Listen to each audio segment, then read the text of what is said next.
अब खोइ त अब सदन पनि बोलाउँदैन हैन अब सदन बोला भनेर फेरि माननीयहरू भेला भएर आन्दोलन गर्नुपर्ने हो कि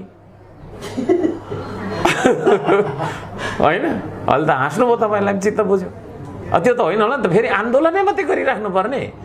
हैन अब त हामी त अभियन्ता मात्रै एउटा ऊ मात्रै त होइन नि त एउटा जिम्मेवार तपाईँको चाहिँ नि हैन सांसद पनि हो अब हामी भेला भएर संसद छिटो लगा भनेर आन्दोलन गर्नुपर्ने दिन चाहिँ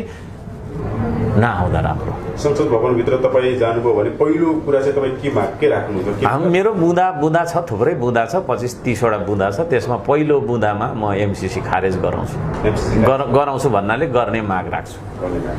अब एउटा लास्टमा अब त्यसमा उहाँहरूले के भन्नुहुन्छ त्यहीबाट थाहा भइहाल्छ जनताले मूल्याङ्कन गरिहाल्छ एउटा क्वेसन छ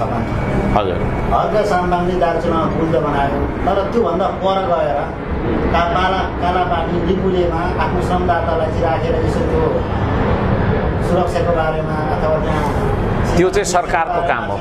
त्यो चाहिँ सरकारको काम हो पहल गरेको भए त्यो चाहिँ सरकारको काम हो त्यो सरकारको काम हो त्यो सरकारको काम हो सरकारको काम हो त्यो सरकारको काम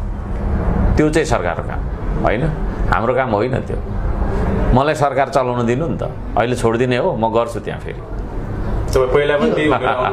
अब तपाईँले भन्दै गरेको कुरा गर्छु